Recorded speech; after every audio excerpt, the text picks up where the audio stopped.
Hello student, आज हम class 4th की हिंदी का 6 चैप्टर पढ़ेंगे। 6 चैप्टर में है आपके रानी चेन्नम्मा। तो देखिए, इसमें रानी चेन्नम्मा की वीरता की कहानी बताई गई है। तो आइए इस कहानी को बताते हैं आप लोगों को। देखिए, देश में हर जगह स्वतंत्रता के युद्ध चल रहे थे।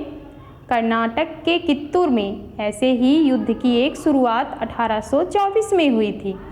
कर्नाटक के कित्तूर राज्य की रानी चेन्नम्मा, उन्होंने इस युद्ध की शुरुआत की थी। रानी चेन्नम्मा का जन्म कर्नाटक के कक्ती गांव में 1778 को हुआ था। इनके पिता का नाम क्या था? दुलप्पा देसाई, और माता का नाम था पद्मावती। दुलप्पा देसाई एक बड़े सरदार थे। उन्होंने चेन्नम्मा को अलग अलग युद्ध में पारंगत किया था। रानी चेन्नम्मा को घुड़सवारी, तलवारबाजी और तीर चलाने में वो माहिर थीं। उन्होंने बचपन से ही रामायण, महाभारत, शिव पुराण, है ना, आदि कहानियाँ सुनी थीं।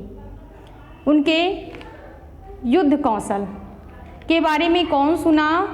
मल्लसर्ज।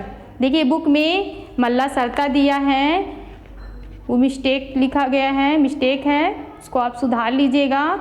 उनके जगह लिखिएगा मल्लसर्ज। जब उन्होंने युद्ध कौशल के बारे में सुना तो उन्होंने रानी चेन्नम्मा से विवाह करने का प्रस्ताव रखा। उनके पिता के पास प्रस्ताव भेजा और उनके पिता ने स्वीकार कर लिया। कुछ दिनों बाद रानी चेन्नम्मा का विवाह हो गया बेलगाम के कित्तूर राजघराने में। मल्लसर्ज के साथ विवाह हो गया। इसके बाद क्या हुआ?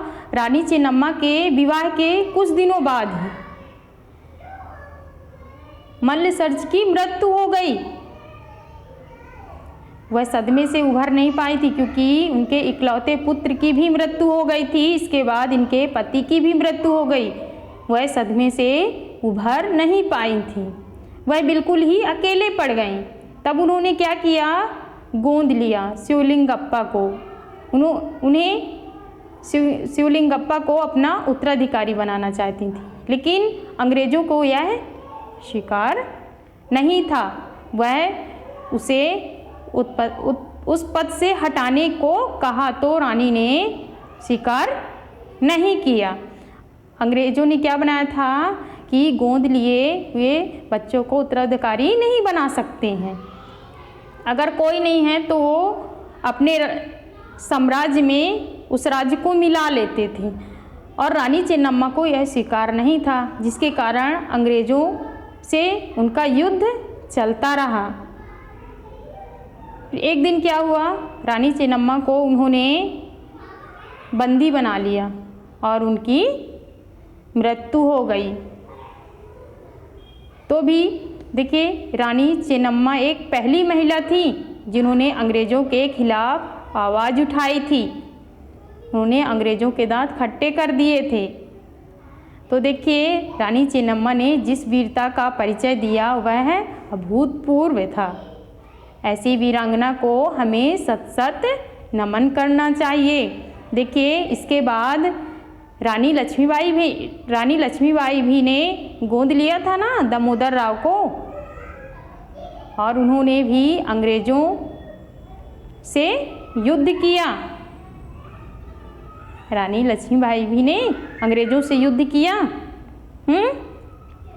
झांसी का उत्तराधिकारी मानने से इनकार कर दिया था ना दामोदर राव को, जिससे अंग्रेज़ों से उनका युद्ध चलता रहा। तो देखिए, रानी चेन्नम्मा पहली महिला थी। तो हमें ऐसे वीरांगनाओं का सत सत नमन करना चाहिए। ओके, देखिए पेज नंबर 33 में आपके शब्दार्थ दिए गए हैं, वो आपको याद करना है। ये आपका होमवर्क है। Okay, thank you.